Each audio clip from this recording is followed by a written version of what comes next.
Do you like the Ultimatrix? Because I don't, and apparently not a lot of people agree with me, because when I asked people whether you like or dislike the Omnitrix from each series of Ben 10, I got a lot of different answers for every Omnitrix, all except one. The Ultimatrix. Apparently everyone really likes this thing, because not a single person chose to dislike it. Are people just doing this to spite me because of how low I placed the Ultimatrix in my ranking from last year? Which, by the way, has gotten a few comments asking why is the Ultimatrix so low. So I'm gonna go and fix that, and there you go. It's even lower now, with its own tier which has a bin as the icon, because that's where it belongs, because it's bad. And whenever you say it's good, I just think your parents didn't have a good hold on you as a baby. But if me just telling you it's bad isn't convincing enough, then keep watching, because I'm gonna go over why the Ultimatrix is the worst Omnitrix. You might also want to subscribe, because there's a 9% chance you'll still be so tomorrow if you don't, and what's the chance of that being awesome? Do you really want to risk it? So with all that out of the way, let's begin by talking about the design. This is more of a personal preference. I just thought I'd include it anyway, because I want to get my opinion on it out there. It's not really that big of a deal, but you know what is big?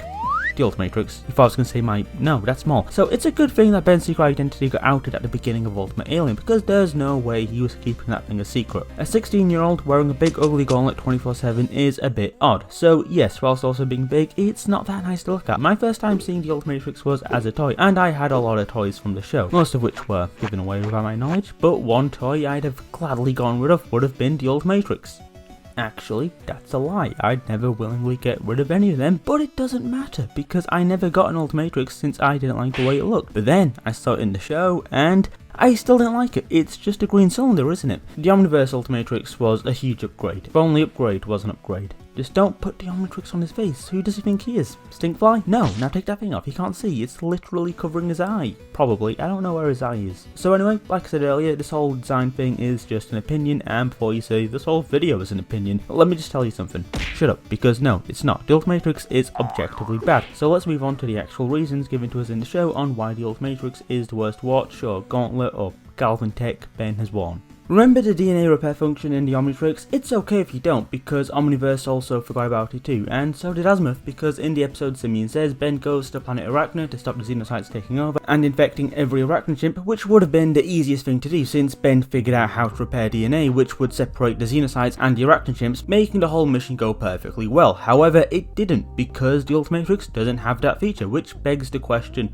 what other features does the Ultimatrix not have? You have to remember, the Ultimatrix wasn't finished since Azimuth couldn't stabilize the power core, so he just left it in storage for Albedo to eventually steal and use to turn back into a Galvan. Well, he would have if it wasn't connected to the Omnitrix, which at the time didn't have Galvan DNA unlocked, which meant he was still stuck as Ben. So he just went and added the Ultimate Evolution feature, which is a nice addition and is most definitely the reason why people love this thing so much, but that doesn't stop the fact that it's got major flaws. Ben nearly died because of the Ultimatrix. In the episode Map of Infinity where Ben goes to planet Milk Titty, that's probably not how you pronounce it, but let's just pretend that I said it flawlessly and move on, okay? Cool. And speaking of cool, this planet is both extremely cold and extremely hot, like Shosho from My Hero Academia, because it's half hot and half cold. So not really the ideal place to be when you're just a human, and it just so happens that Ben is a human. But he's prepared with a spacesuit, so it's all good, except for if he has to turn into an alien, because then he'd have to rush back into the ship before he transforms back into a human, since the Ultimatrix will only transform you back into the clothes you had from when you first used it,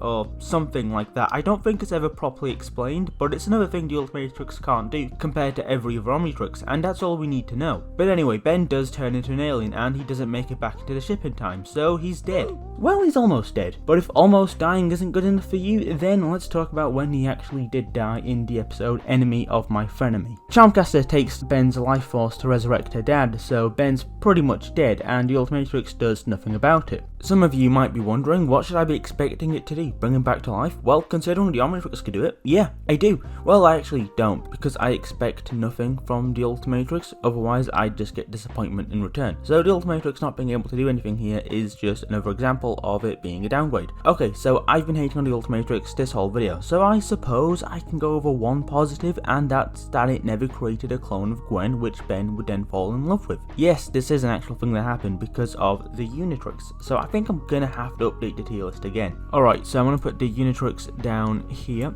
and well, it's not gonna stay there. I mean, it is gonna stay there, but if I could edit the image I would, but I can't because this is just a screenshot of the video because I forgot to save the actual file of the tier list. So this arrow here is going to indicate that it is ahead of the Ultimatrix, because I can excuse incest, but I can't stand for the Ultimatrix to be ahead of anything. Hey, look at that, we went full circle with this. We went on a journey starting with the tier list and ending with the tier list. We really connected through this. A bond was formed, so you should leave a like on the video because of that, shouldn't you? So this is the end of the video, and I'd just like to say it's okay if you like the Ultimatrix. We can all be wrong now and again, can't we? You can like whatever you want, but not kids, or genocide, or the Ben and Gwen ship. Also, why is there so much fan art of them as 10-year-olds? At least make it age appropriate. You know, I think now's a good time to end it. Well, actually, it would have been 10 seconds ago, but now's good too.